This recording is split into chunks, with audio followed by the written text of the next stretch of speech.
I don't think you can get more atmospheric than East London in 1800s while Jack the Ripper is at large. Can you? That glum, wintry, autumny, dark nights, long nights. Good. Why did I get to Roger and Dodger? Oh yeah. Stop. Like, this is cuteness all over. Okay, people. Normally film before work as a rule because there's actual light in the apartment and there is light. And also I'm like fresh for the day, but I've been at the office all day. I've come back, but I have to film this video today because I'm just don't have the time not to, because I have too much stuff on. I'm too busy and I'm not finding the time to dedicate to my videos. So I said, get over how you look. Ignore this eruption on my lips. Remember I was telling you guys I was trying to get to the bottom of like why I was breaking out of my mouth. I thought I'd cracked it. I was not getting spots after I stopped using lip balm. And then, now to be fair, it could just be that I'm feeling run down and tired, and I'll give my body that. But this was the mother of all spots that popped up yesterday. Love it for me. So welcome back to my channel. Sorry for complaining.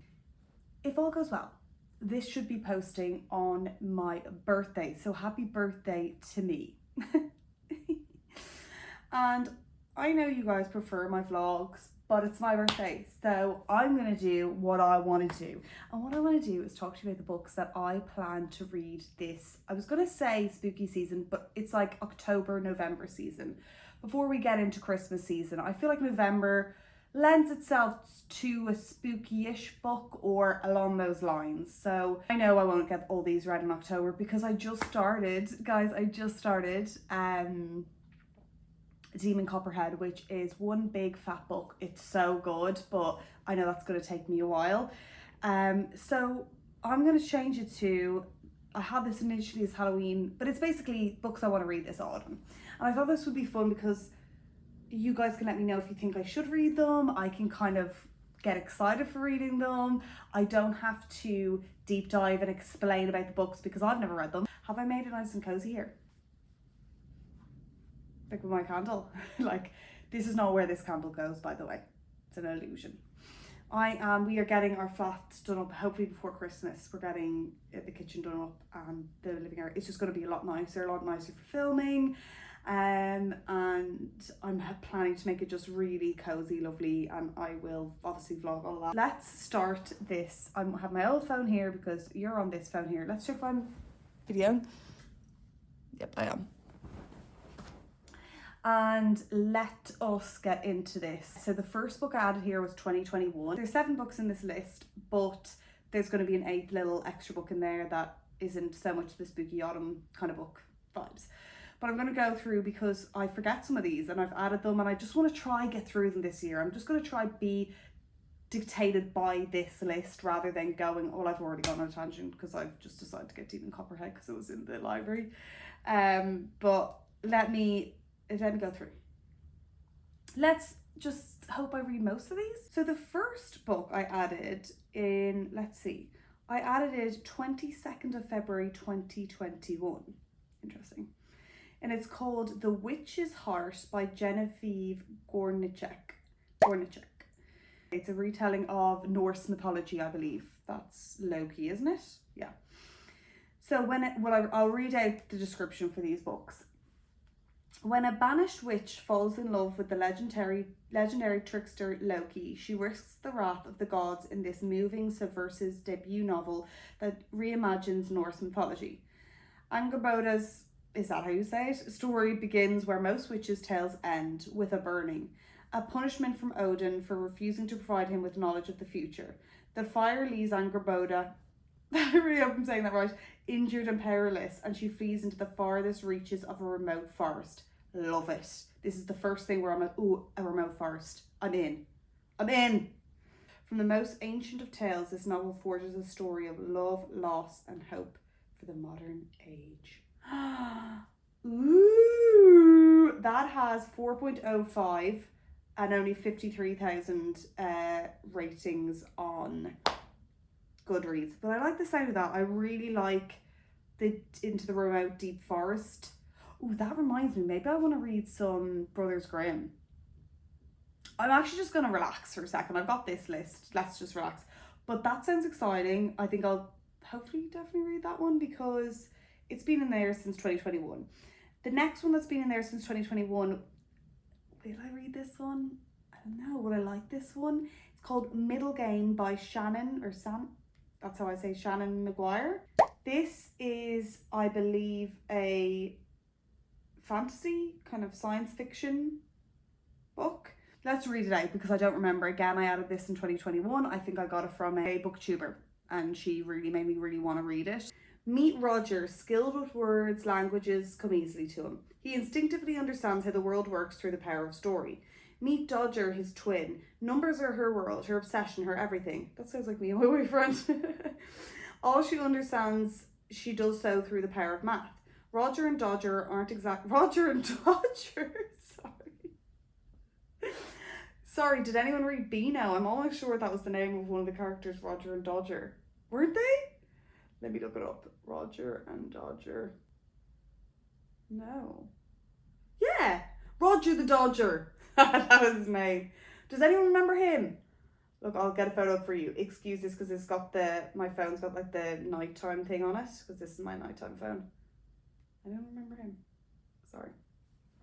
I bloody loved the Beano when I was growing up. Do you guys know the Beano, or is that a UK thing? Anyone from the UK remember the Beano? My brother was obsessed, so of course I was obsessed. My brother was older than me, but it gives me such nostalgia. I love Beano. Dennis the Menace, the original, although which came first, with the American movie with the blonde kid or Dennis the Menace from the Beano comics? So good. Why did I get to Roger and Dodger? Oh yeah, Roger and Dodger. What a name for two. Anyway, Roger and Dodger aren't exactly human, though they don't realise it. They aren't exactly gods either. Not entirely, not yet. Reed created Dodger and her brother. He's not their father, not quite, but he has a plan to raise the twins to the highest power, to ascend with them and claim their authority as his own. Godhood is attainable. Pray it isn't attained. Okay, that sounds fun. It sounds really creative, like a really creative idea. Do you know what it's reminding me of in a weird way? Babel, I don't know what you want to call it, by R.F. Kuang, which I really like that book. But sounds interesting and smart and clever. It's not like, I'm not sure if I'm going to read that one. I don't know if it's my kind of book, but let's see. What I am definitely going to read, and this has to be around, it has to be around Halloween week. How to Sell a Haunted House by Grady Hendrix. You will know from if you probably didn't, because like nobody watched my 10 plus books to read this autumn. But guys, go watch it. I know that you prefer my vlogs, but please just go watch it and give it a like. It's got like no views, but you'll know I love Grady Hendrix. So this is the only book of his that I haven't read, How to Sell a Haunted House. I think I just enjoy all of his, even if people don't like them. I just love his kind of writing. So let's see what this one is. Grady Hendrix takes on the haunted house in a thrilling new novel that explores the way your past and your family can haunt you like nothing else. When Louise finds out her parents have died, she dreads going home. She doesn't want to leave her daughter with her ex and fly to Charleston. She doesn't want to deal with her family home, stuffed to the rafters with the remnants of her father's academic career and her mother's lifelong obsession with puppets and dolls.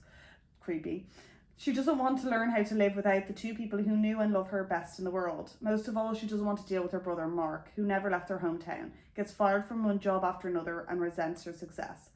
Unfortunately, she'll need his help to get the house ready for sale because it'll take more than some new paint on the walls and clearing out a lifetime of memories to get this place in the market. But some houses don't want to be sold, and their home has other plans for both of them. Ooh. That's a no-brainer for me. I'm 100% reading that. His books give me all the creepy and fun vibes of Halloween. The next is, I want to read some H.P. Lovecraft. I have put in the best of H.P. Lovecraft, blood-curdling tales of horror and the macabre. So I don't know whether I'll read that. That's just to remind myself that I want to read him. I might just read a few of, I don't know, maybe one book or a selection, maybe not the best because it could be a bit longer. But It's horror fiction. I don't need to say much else, do I? I just love the name. Like, imagine having the name. Is that his name? H.P. Lovecraft. Howard Phillips Lovecraft. Like, cool. This next book was added into, so the next few books have been added recently enough, like 2024. This is, which I feel has been all over YouTube and TikTok in like last year, I believe. And I think I saw them too late that it was like, I wanted to save this for cozy season. Emily Wilde's Encyclopedia of Fairies.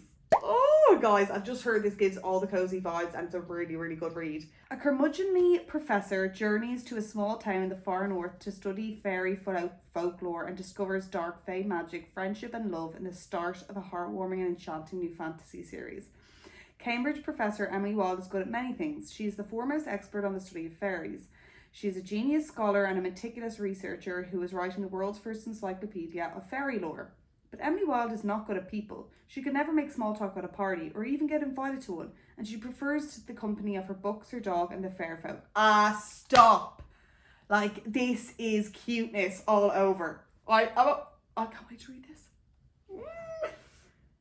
So when she arrives, this is like, I feel like this book is going to be like a big warm hug. Like, I'm going to be like, reading it. I'm so excited to read this. So when she arrives in the hard-scrabble village of Harafsnick, Emily has no intention of befriending the gruff townsfolk, nor does she care to spend time with another new arrival, her dashing and insufferably handsome academic rival, Wendell Bumblebee. I am obsessed with the names. Who manages to charm the townsfolk, get in the middle of Emily's research, and utterly confound and frustrate her. Okay, it could go on more, la la la la. This is quite a long blurb, so I'm not going to go into it, but it's a no-brainer really, isn't it? And have you guys read this book? I feel like it's very popular. Let's see how many ratings it has. 117,000, it's got a 4.01. That is 100% being read. Again, I feel like I wouldn't need to read that in October. That could be November or going into December, like end of November vibes, do you know? What I'm saying. Okay. Very excited. The Mercies by Kieran Millwood Hargrave. And this is, okay, look at now, this one again, I feel like this has to be an October book for sure. So How to Sell a Haunted House and this book gonna be, oh, and H.P. Lovecraft. After a storm has killed off all the island's men, two women in a 1600s Norwegian coastal village struggle to survive against both natural forces and the men who have been sent to rid the community of alleged witchcraft. Finnmark, Norway, 1617. 20-year-old Maren Bergenstatter stands on the craggy coast, watching the sea break into a sudden and reckless storm. 40 fishermen, including her brother and father, are drowned, left broken on the rocks below. With the menfolk wiped out, the women of the tiny northern town of Vardo must fend for themselves. 3 years later, a sinister figure arrives. Absalom Cornet comes from Scotland, where he burned witches in the Northern Isles. He brings with him his young Norwegian wife, Ursa, who's both heady with her husband's authority and terrified by it. It's going to be something about witch trials and all that kind of stuff. And the atmosphere of being in a coastal town in Norway in the 1600s, that glum, wintry, autumny, dark nights, long nights, which, oh, guys, I'm getting shivers. Do you guys want to read that too? The Mercies by Kieran Millwood Hargrave. That's sounding pretty good to me. That has 46,000 ratings and a 4.01 again on Goodreads. But that is 100% an October book for me. I would say like witches and stuff. I can't, like, guys, I'm so excited. I'm getting more excited about the books. Like the Witch's Heart in the middle game, I'm like, I wasn't as excited about them. I'm sure they're really good, but I'm getting more and more excited because I feel like they're getting more kind of spookier and or like atmospheric and the coziness and the cuteness and the okay, the next one is The People of Abandoned Character by Claire Whitfield. This is the lowest rated of all the books I've added. It is 3.76 and it only has 3,000 ratings. So that is pretty low. But I'm not gonna, you know, I was published on my birthday in 2020. It was published this day 4 years ago, guys. Is that a sign? I don't know. People have abandoned character by Claire Whitfield. I'm almost sure this is about a wife or a woman who suspects her husband is Jack the Ripper. Marry in haste, murder at leisure, London 1888. Susanna rushes into marriage to a young and wealthy surgeon. After a passionate honeymoon, she returns home with her new husband wrapped around her little finger. But then everything changes. Thomas's behaviour becomes increasingly volatile and violent. He stays out all night, returning home bloodied and full of secrets. When the first woman is murdered in Whitechapel, Susanna's interest is piqued. But as she follows the reports of the ongoing hunt for the killer, her mind takes her down the darkest path imaginable. Every time Thomas stays out late, another victim is found dead. Is it coincidence, or is her husband the man they call Jack the Ripper? Ooh, that sounds very good. I love anything Victorian London.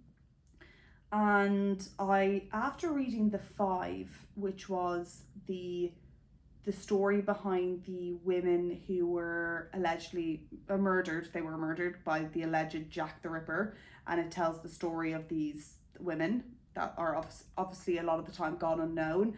I've just been more interested in not Jack the Ripper, but everything about it in general. And even though this is a piece of fiction, I just like the idea of that. I also like kites. I don't think you can get more atmospheric than East London in 1800s while Jack the Ripper is at large.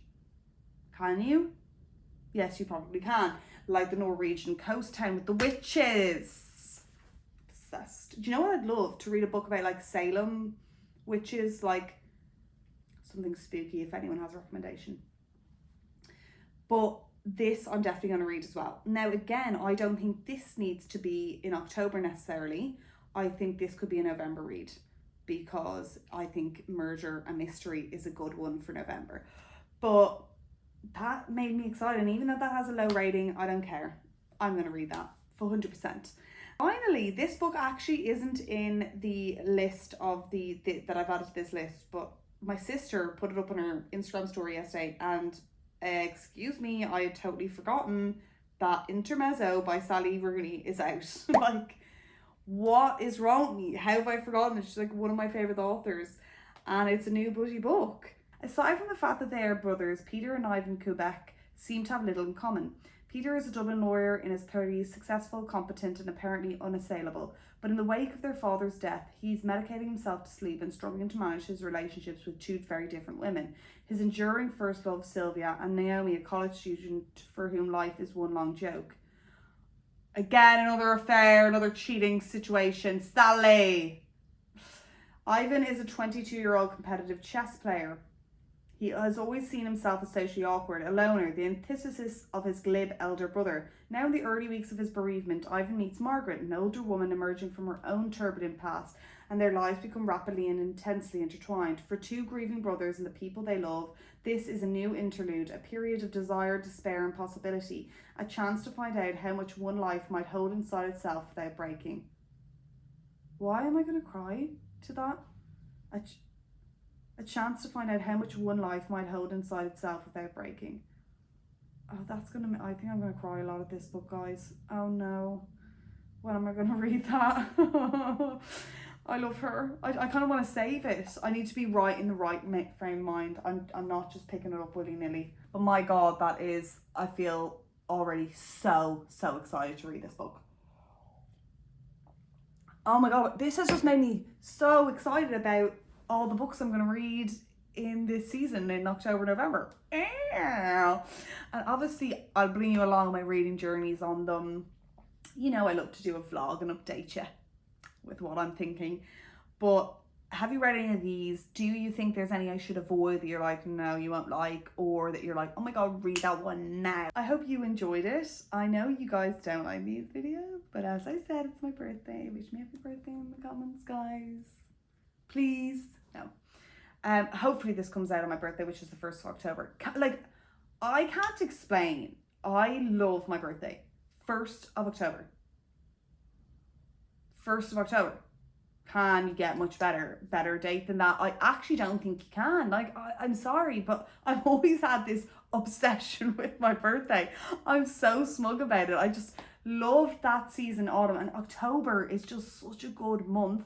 First of that month, stun. So anyway, I will leave that there, guys. I thank you so much for watching. If you got this far of me blabbing on, I can't wait to film this season. I'm really excited to see what I get done. I'm excited to see what I can bring, and I really can't wait to hopefully get the flat done up before Christmas and before like December, so then it will be very kind of cozy new flat. Like I don't know, I just feel like it'll be so nice. Anyway, I hope you're all well, and I will see you on the next one. Bye.